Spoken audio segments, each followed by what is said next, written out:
اعوذ باللہ من الشیطان الرجیم، بسم اللہ الرحمن الرحیم۔ لاکھوں کروڑوں درود و سلام نبی کریم صلی اللہ علیہ وسلم پر اور ان کی آل پہ۔ آپ کا میزبان سردار طاہر محمود رمضان مبارک کے پروگرام کے ساتھ ایک بار پھر حاضر ہوں۔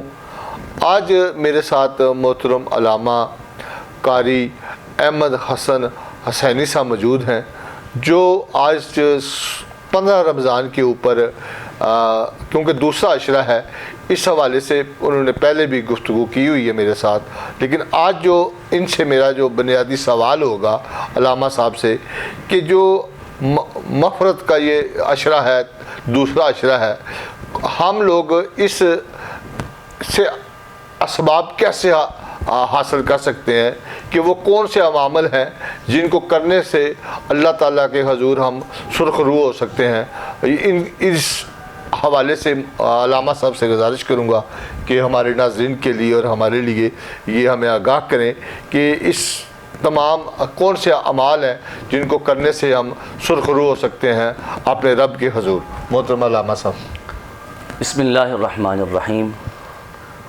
جی جناب سردار صاحب، میں آپ کا مشکور ہوں، آپ نے پھر ہمیں یاد کیا آج کے اس پروگرام میں، اور آج کا بنیادی جو آپ کا سوال ہے، جیسا کہ آپ نے فرمایا کہ ہمیں مغفرت کے اسباب کے متعلق بتائیں۔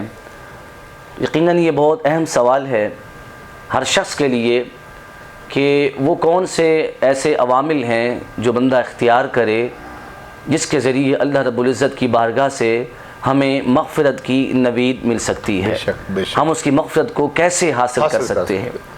تو اس حوالے سے قرآن مجید فرقان حمید سورۃ حجرات کی آیت مبارکہ جو مغفرت کا پہلا سبب ہے، ارشاد باری تعالیٰ ہے ان الذین یغضون اصواتہم عند رسول اللہ، فرمایا بے شک وہ لوگ جو اپنی آوازوں کو اللہ کے رسول کے سامنے اپنی آوازوں کو پست کرتے، اولئک الذین امتحن اللہ قلوبہم للتقوی، یہی وہ لوگ ہیں کہ جن کے دلوں کو اللہ نے تقوی کے لیے چن لیا ہے۔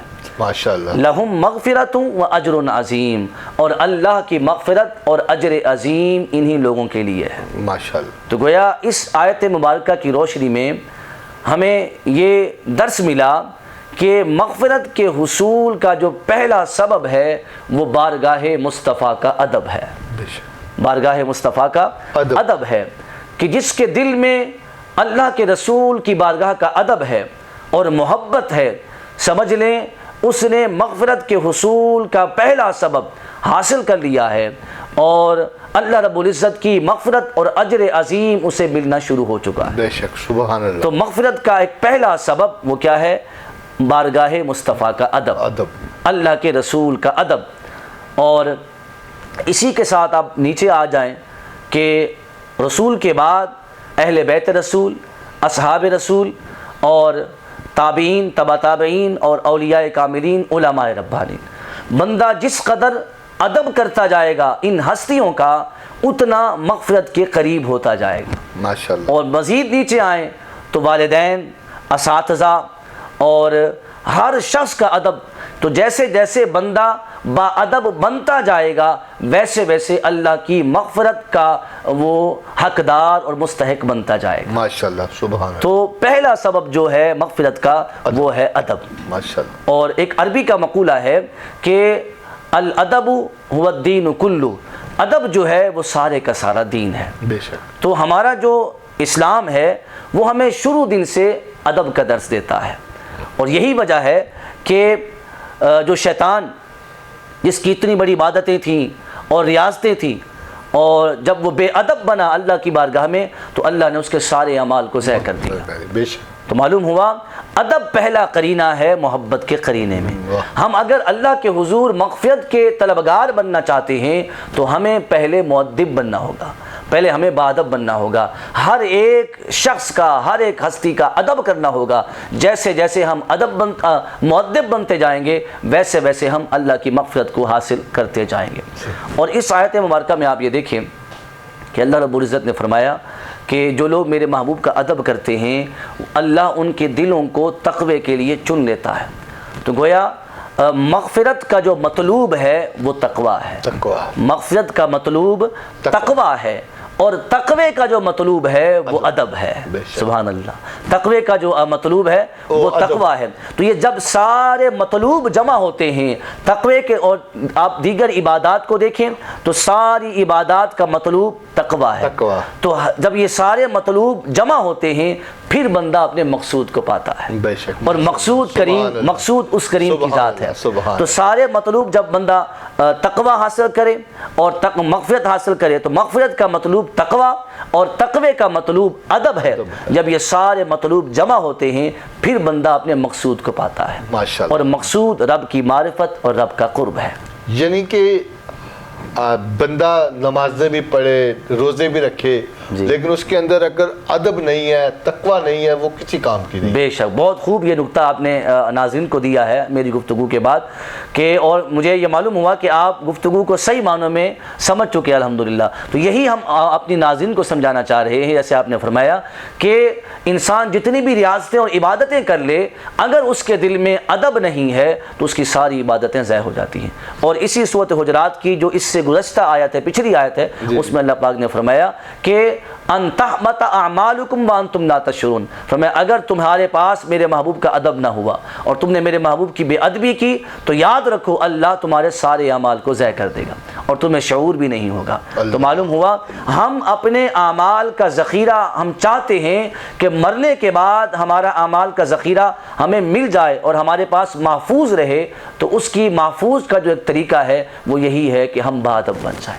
اگر بے ادب ہو گئے سارے اعمال ضائع ہو جائیں گے، اور اگر با ادب رہے ہمارے سارے کے سارے اعمال کا ذخیرہ مرتے دم بھی ہمارے ساتھ پاس محفوظ رہے گا اور قبر میں بھی ساتھ لے جائیں گے. تو ایک مغفرت کے حصول کا ایک سبب جو ہے وہ ہے با ادب ہونا، اور بالخصوص بارگاہ مصطفیٰ کا مؤدب ہونا. یہ مغفرت کے حصول کا ایک سبب ہے.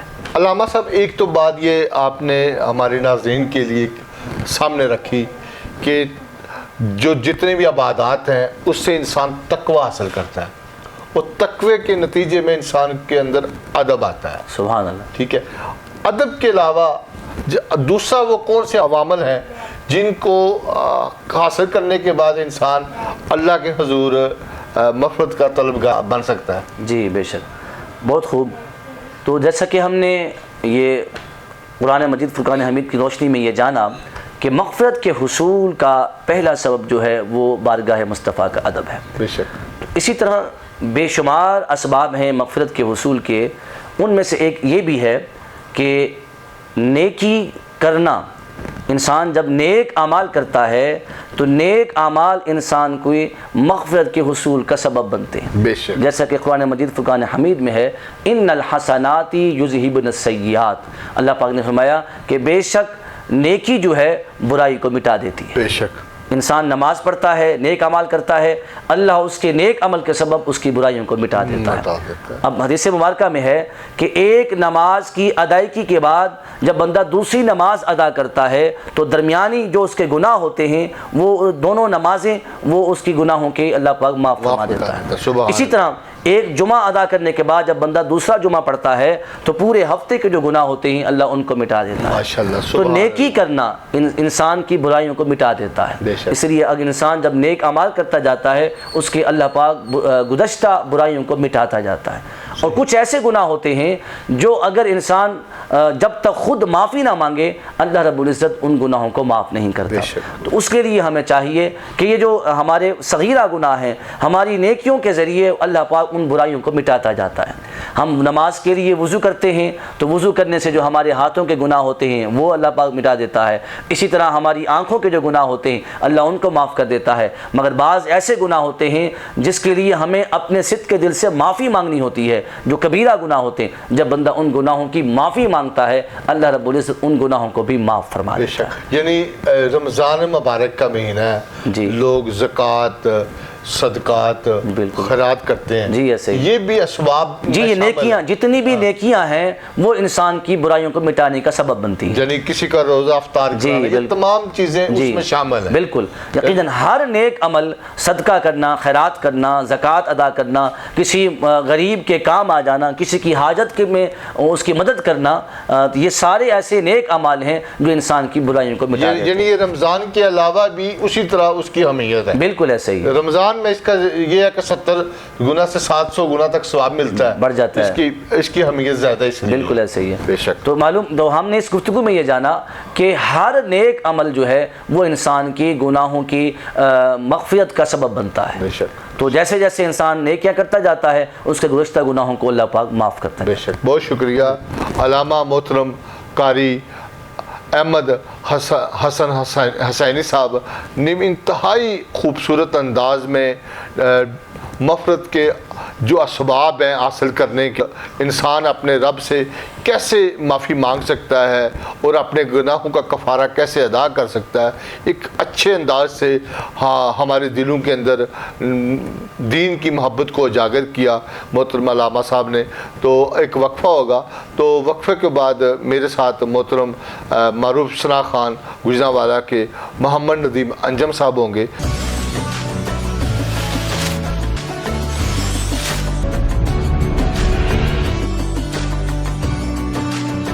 حضور میری تو ساری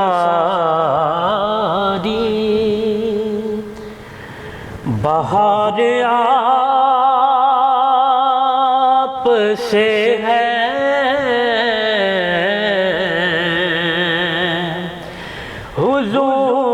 حضور میری تو ساری بہار آپ سے ہے، میں بے قرار تھا، میں بے قرار تھا، میرا قرار آپ سے ہے،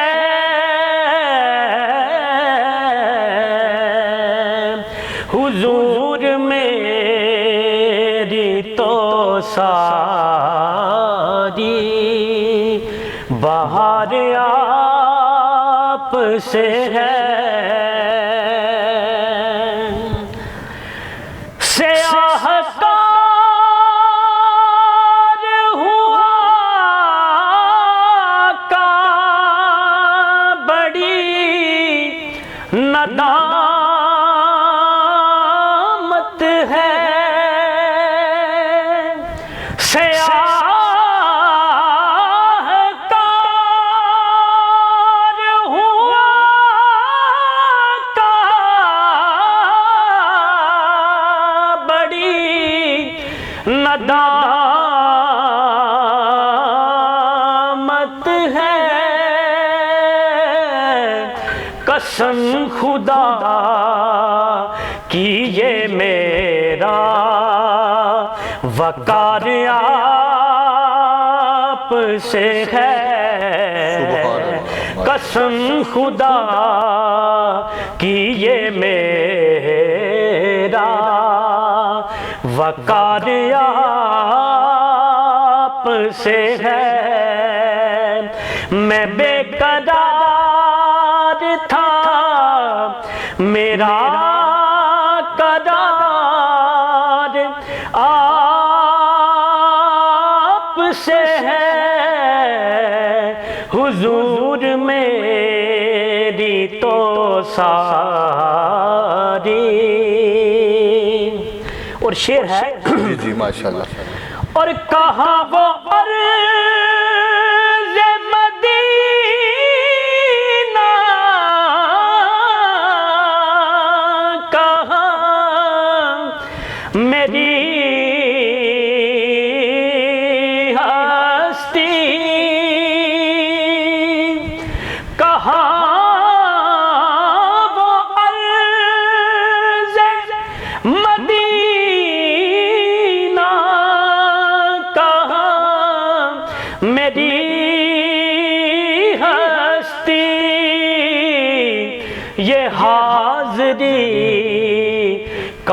سبب بار بار آپ سے ہے،